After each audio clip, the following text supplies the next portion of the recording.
Welcome to the new Cyber Frontier, bringing you the latest news on the local Colorado economy and initiatives that focus on the development of cybersecurity economics. You don't have to be a computer or cybersecurity expert to get plugged in.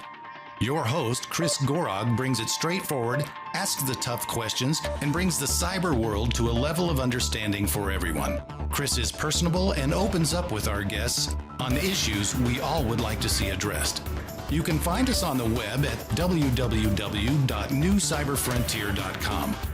Now join our host as he introduces the topic for today's New Cyber Frontier. Welcome to today's episode of New Cyber Frontier. On today, as a guest, we have Steve Winterfeld. And my mind immediately went to the Game of Thrones there. You know, winter is coming. Yeah, winter is coming, that's for sure. Cyber winter. But Steve has a deep background in operational and compliance. Today, we're going to talk about some interesting topics that near and dear to everybody. And something that he brought to my attention, I hadn't heard the phrase before, technical debt. And but first of all, Steve, give us a little bit about yourself, your background, where you come from.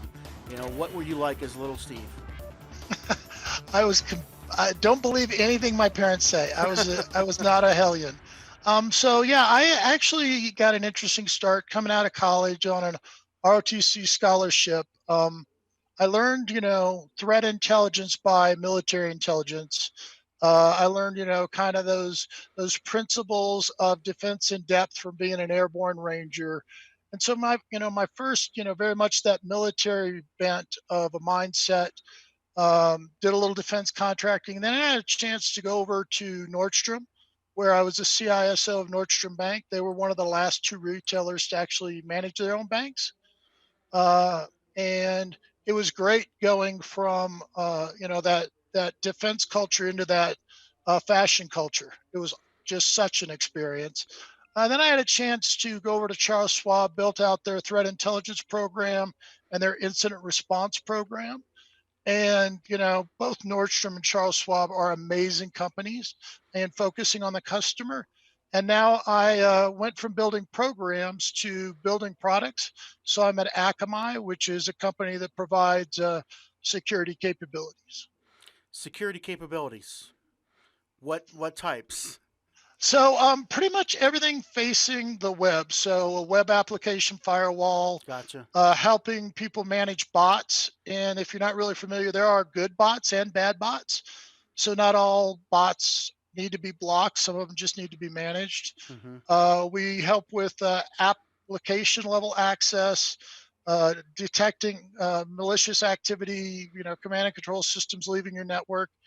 And we're just now moving into customer identity management with GDPR and the California Protection Act coming up. More and more companies are suffering that pain of dealing with how to manage customer privacy. Interesting. So, and when you said you went from government, military to retail, tell me how much relation was there? I mean, was it like starting over, or what connections did you make that you maintained? I think a lot of it, at the end of the day, everybody's using the same infrastructure, the same protocols. The difference is how people evaluate risk. Mm-hmm. On the government side, it's very much national security risk. Lives are on the line depending on which part of the network you're protecting.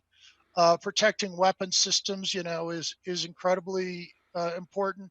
Protecting satellite systems, these things are at one level, and then you move over and now you're protecting the stockholders, you're protecting your customers. The infrastructure is the same, but the way you're protecting it and the innovation is really interesting. You have nation states moving against nation states, and then you have criminal activities in a highly adaptive way, first attacking credit cards, and then when those are protected, flexing over and attacking gift cards. Mm-hmm. And when those are protected, flexing over and attacking your reward points. And just that constant innovation is similar in the infrastructure, but different in how you deal with it. Interesting. So it's more instead of nation state versus military or government, it is criminal versus company. I'm trying to protect that information for shoppers and individuals. All right, Yep. let's hear from our sponsors. We'll be right back after these messages. Cyber Resilience Institute helps build strong cyber communities designed to prevent members from attack. Like building a neighborhood watch, it takes coordination and a sharing community to protect our identities and valuables in the virtual world. Typically, we hear that organizations know they need to do something to protect their cyber assets, but don't know where to begin. Let Cyber Resilience Institute help your community create an action plan. Cyber Resilience Institute will build your community or business marketplace so that it is designed to support a collective cyber defense. Contact them for more information at cyberresilienceinstitute.org. Welcome back to New Cyber Frontier. On today with Steve Winterfeld, and we are talking about technical debt, addressing technical debt, which I want to hear the definition, according to you, of what that means, because when you first mentioned it, I took a little notes, but it was a new topic to me. Tell me what you mean by addressing technical debt. So as you move in and take over a new program, or it comes time to really just evaluate your program, one of the things that you do is I think we tend to say, what are our gaps, and then go look for a new tool to fill that gap. And I think we missed a huge opportunity in optimizing what we have today. And so I generally would think of people, processes, and technology. I think a lot of us kind of build our programs around those pillars. And so as we think about that, and we say, first of all, for people, does our staff have the right skills? An example, if we're moving into the cloud and we're moving into a serverless environment, you can't put a typical antivirus on a server. I mean, like you do on a server in a serverless environment. And so what do? And so do our security engineers who ran antivirus have the skills necessary to operate in a serverless cloud environment? And so that's kind of a skills gap. And just looking across the team about where the business is going, do we have the skills to support the business? What about Does that make sense? What about the skills that people might have that we're not using? So many times I hear security professionals talk about that. They're like, I'm just sitting there for 8 hours a day working on something trivial whenever I'm this highly skilled person. And that's exactly why you want to do that inventory. So as you do this inventory of what you have, and then you build a framework of what you need, then you can kind of match that. You can see where you have overlap of capabilities. So maybe you have somebody on your team that has a pen testing background, and they're willing to put in extra effort to, do some pen testing for you. You may get a free win out of that and be able to fill a gap that you didn't know you had the ability to fill. The flip side of that is you'll know where you need to invest in training or in hiring new skills and capabilities. So do you have like a questionnaire, or how do you go about making the skills assessment of where you're at and where you need to be? I would do it one of two ways. One is if you're, a larger organization and you want something more formal, the government has the nice skills development one. And I can't remember what that acronym is right now, but it goes through and defines all the skills and the different nuances of those skills to measure if you're low, medium, or high in different capabilities. If you're a smaller shop, I think it makes more sense to just go out and say, what is our current infrastructure, and map the skills needed to manage our infrastructure. So you may find that you only have one person that knows how to work on your intrusion detection system, your IDS. All right. So that would be skills cross training to make sure you have some resiliency there. Okay, fair enough. And it almost seemed when we noted the other two that you had in this kind of technical debt, that maybe that assessment of what you need skills wise comes after the second two, which you're going to talk about. So, one of these things is processes. If you're in a heavily regulated industry, energy has a NERC SIP, finance has the FFIEC, Mm-hmm. payment card industry, if you're using credit cards, has PCI. There are just, and then all the privacy regulations coming. There are so many regulations we have to be in compliance with. And so that brings in the audit side. The other is just continuous improvement. We should have a culture of continuous improvement around our processes. Mm-hmm. And so a mature organization will start documenting those. And they will have knowledge management system where they're retaining their capabilities. So when Steve leaves the company, all that knowledge doesn't leave with Steve. Mm-hmm. And so it's moving from that tribal kind of organization where if you want something done, then that person has to be there that day or it's not going to get done, to you want a process done and the process can be followed by different people. Mm-hmm. And so as you look at your process debt, it goes back to what documentation do we have? How old is that documentation? And how relevant is the documentation we have? So it's those processes. And you can just think back through the year and look at where you have poor processes. For instance, if you do a lot of troubleshooting and fixing, but don't do root cause analysis, the lack of that process is going to mean you may be fixing the same things over and over because you didn't do root cause analysis. Mm-hmm. Just a simple example.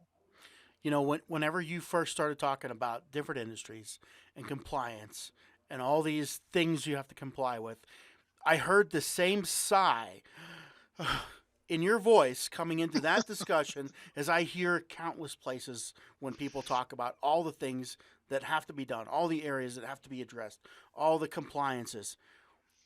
That's preparation, that reluctance in people's voice when we hear about that. Is there something wrong with this in general, that there's too many things that we have to just click through, or is that just the nature of this industry? So if everybody that had been breached had been doing all the things that compliance required, I would say then compliance is probably not the right answer. But the fact of the matter is, many of these organizations need the regulatory stick to force the business to do the investment in security that we, the society, think is about right. And that's what compliance is trying to do. How much should our energy grid be protected? And this is the standard we think it should be protected to. The danger is if you only protect up to the minimum you need to be compliant, that's probably not a great program. The idea would be a security program that when it's evaluated against compliance is naturally compliant, as opposed to designing to be compliant, designing to be mature, and naturally as a byproduct being compliant. Yeah, and I heard you say regulation has tried. Not successfully. Where do you think there's another approach that works better or becomes something we rely on in the future? I think that's a bigger problem than we can solve in a half hour. I understand that. It's. I don't have any deep thoughts on that. I mean, and there are some that are state level, federal level. There are PCI is and NERC are largely industry run as opposed to government run. So there are a lot of different frameworks and people trying to do the right thing. Yeah. Do you think and you had mentioned all the breaches happen, people aren't compliant or they tried to be, and I think a lot of times even the people that have been breached. You can be fully compliant and still breached. Yes. Yeah, it's almost. I think there's a spectrum. Definitely. Anyway, I'm always curious to hear what anybody has to say about how we get through or make something that works past just checking the box by everybody. It's a challenge. So, and we have another area that we want to talk about, but we're going to kind of take a break and hear from our sponsors. We'll be right back after we hear from our sponsors.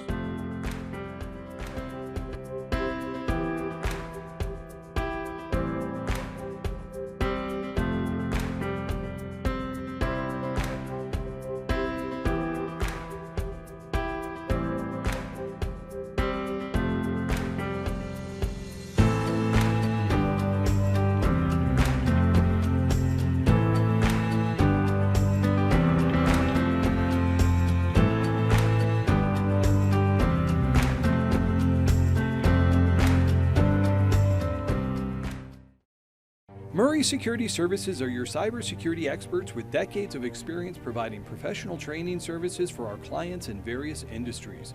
We offer professional training and certification in areas of cybersecurity, safety, health, and environmental services at our academy. Our in-person and online training provides a collaborative environment where students can interact directly with instructors through live chats or in private classrooms. Visit murraysecurityservices.com for more information.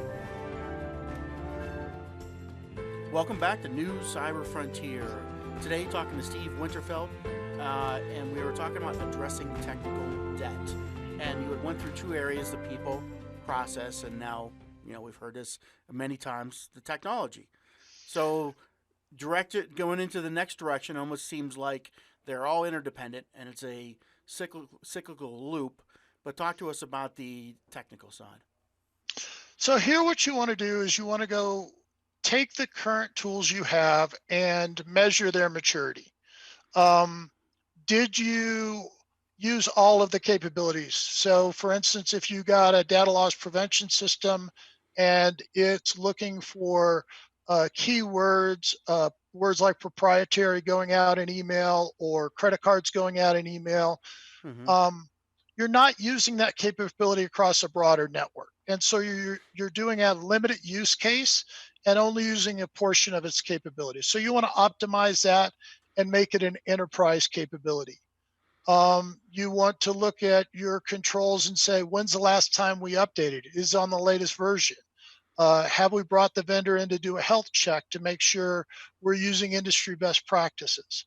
And so you just want to go through, look at all these opportunities for improvement, kind of put them into, if you're using an Agile, put them into your backlog. Once they're in the backlog, kind of based on the risk reduction they would do, prioritization of them, and then get buy-in from your partners on how aggressively you're going to fix security issues as they want to, focus on new capabilities or new interactions with the customer. So you need to get their buy-in to prioritize that. Yeah. So how many people, companies you say out there, have lots of very high-end tools or things they bought that are only just a fractional utilized? I don't know that I've ever seen any studies on that, but it is a constant problem, as is, the challenge of how many tools any company has. A lot of CISOs now are trying to move towards fewer tools on platforms based, because if you get up into the 40, 50, 60 different security tools, integrating those and managing those gets very complex. And fewer tools, what does that look like? I know there's thousands of tools you can buy out there from hundreds and hundreds of different companies, and knowing how they work together is questionable at best, or even what category they might fit into. What do you recommend as a path forward on that? I think part of that goes into any tool evaluation you have going forward. You have integration as one of the evaluation criteria. Ease of control, what kind of if you have a SIM or a SOAR, the security orchestration and automation response tool, how does it integrate with that? So I would just say, going forward, look at that as part of your criteria for evaluation. Criteria. And SOAR, you say that again, what SOAR meant? Security orchestration and automation response tools. Can you give me a 30 seconds on what that does? So it's similar to what you would have in a SIM, correlating data, but it's trying to correlate that data and have your responses pushed out to the different security controls. So rather than the SOC manager saying, oh, we see a problem, having an engineer go and change a security control, it would do that automatically and automate as many of those tasks, so you don't need a person in the loop to make those things happen. Gotcha. So we're kind of adding artificial intelligence or machine learning to a SIM. That would be fair. Yeah. Interesting. Yeah, that was a new term. I had not heard that before. So So as far as addressing technical debt, um, people, process, technology, I'm sure it's an iterative loop. Um, where do you start? Tell me your steps with, do I start, I've never done this before, go into my company now and boom, ABC. So I would go in and I would start by, first of all, get the leadership buy-in that this is something they want done. Once you have all these risks identified, you have some liability because you've acknowledged those risks. And you don't want to do that if the leadership's not going to be bought into remediating. So that's a good question. How would you go about getting leadership buy-in? I would say, I think, right now we have some debt that is not on our risk radar, that we need to go and evaluate that. And rather than me spending more money this year on new tools and new staff, I'd like to optimize what I have, and potentially see if I could get rid of a tool through optimization, because the overlap, once I optimize, may make one of my tools no longer necessary. So I think getting leadership buy-in from uh, complexity is the enemy of security, getting back to optimize, standardize, and simple are easy to get leadership buy-in. I like that approach. I think right there, that's your buy-in. Is we're going to save you money. We're going to cut out some of the things we already have. Now let me do this instead of just going forward and looking at what I need to buy this year.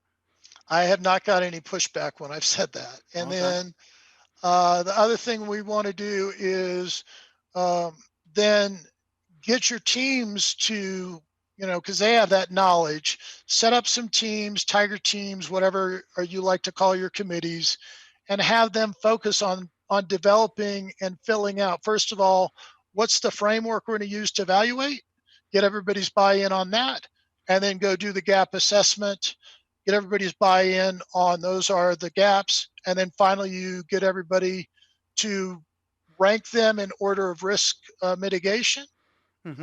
and then get everybody to buy in on that. So those would be the steps I'd take. Almost sounded like you said start with processes and then go to technology and then people. I think each one of those needs a framework. What are you going to evaluate, in each one? What are you going to evaluate for skills? What are you going to evaluate for processes? What are you going to evaluate for technology?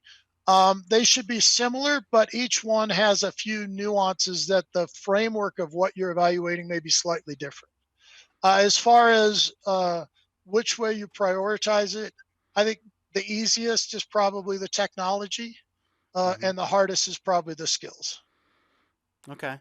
But you need to know what technology and what processes to find out what skills you need and then evaluate the people, what skills you have, and find that gap. Yep. Interesting. Now this line of reasoning and talking is from what I see a big company. We have a whole ability to throw some resources at this. We have several people under this, but not all companies have that scale and size. Now, what do you say for the place that might be one or two people in the shop, and what's the difference that you approach that you would make? So my philosophy as the leader for the security capability is it's your responsibility to make the leadership aware of what risks there are. They decide which risks they're going to fund to reduce. They decide which risks they want to accept.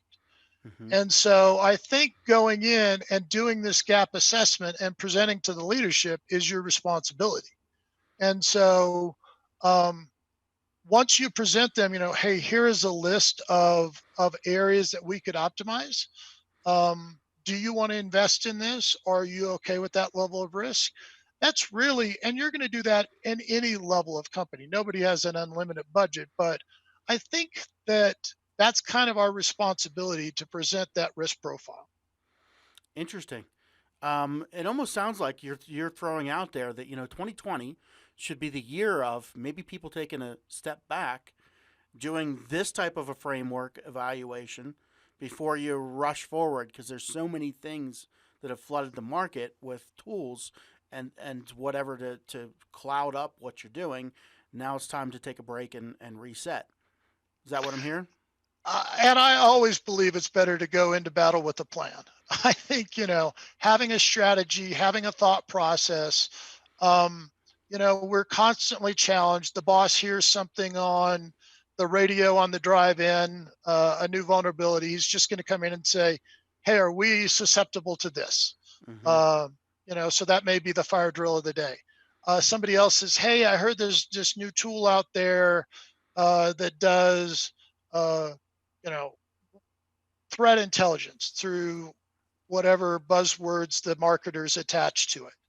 I think we should have that. And so to avoid the shiny object syndrome, I think it really is good to have that gap assessment where you can say, hey, that's great. Where would you rank that in our risk radar? Mm-hmm. Because, if we go do that, then I'm not going to be able to do some of these things that are on our roadmap. Yeah. It almost sounds though, if you look at the 1 and 2 man teams, they're so busy with the day to day catching up with what's going on. They might not have time to stop and put together a framework. I hear that so often. Is there a third party you recommend that does this type of assessment to come in? There are a lot of third parties out there. They all are not cheap. It's a classic. You get what you pay for. Mm-hmm. You can do some of this through value-added resellers. Will give you some advice. They may be somebody you want to leverage to help understand Mm-hmm. a more enterprise approach to your network. And some of this may be, just sitting down and thinking about the future rather than dealing with the alligators biting you today. And so it's a prioritization challenge, and you have that at every size organization. I hear you. So, in kind of reaching the end of today, I just wanted to give you the opportunity. What is it that you do? Do you consult in this area?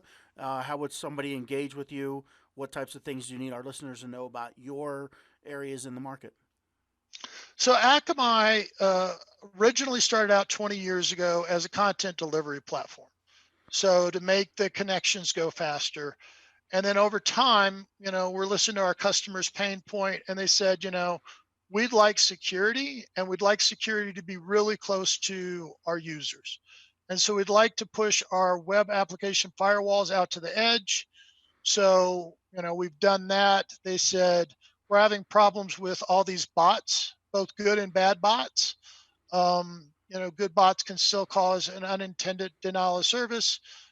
So we did that, the bot protection and the denial of service protection. We have customers talking to us about their challenge with people accessing their network. So we have a product that takes it out of the layer 3, moves it up to the application layer, which prevents the security risk profile. We've had customers say, hey, you see 30% of the traffic, you see so much of this threat. Can you help us detect command and control leaving our networks? And so we've come up with that capability.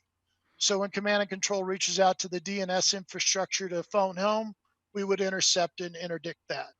And then the last pain point we've heard lately is around all the privacy stuff coming.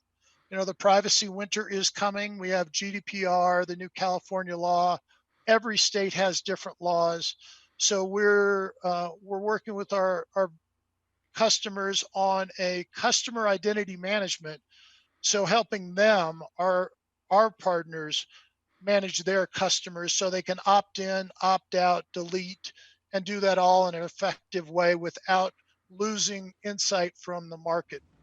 Interesting. Is that something that wraps on top of any type of operation, or is it a plugin? How's that work with adding that kind of GDPR support?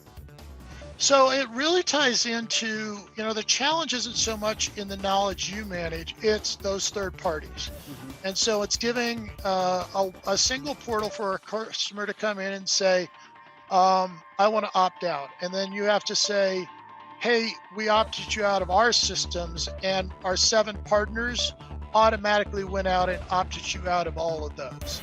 And so it's an integration of your back end infrastructure with a single front end portal that allows customers to do that in really a seamless way. Interesting. So how would people find you, reach out to you, connect, what website go to and things like that? Akamai.com, you can reach out and get a hold of us as a company. You can go out and download demos. You can read a little bit more in depth about what we do, and anybody's welcome to reach out if they have a specific question of me on LinkedIn. All right. Well, definitely thanks for joining today, Steve. And winter is coming. Privacy winter is kind of the motto here today. But thanks for joining. Have a great day. Awesome. Thank you. We hope you have enjoyed this episode of New Cyber Frontier. Remember, please follow and participate as New Cyber Frontier is supporting a grassroots community effort to empower the individual in the digital age. Check it out at privacyforthepeople.org. Also, make sure to join our mailing list so we can keep you informed. If you have an idea, if you have a question you would like to hear answered, or if you just want to get involved in what we're doing, reach out to us at newcyberfrontier.com. We also encourage you to visit our sponsors links because they are the ones that really make this show possible. We look forward to seeing you on the next episode of New Cyber Frontier.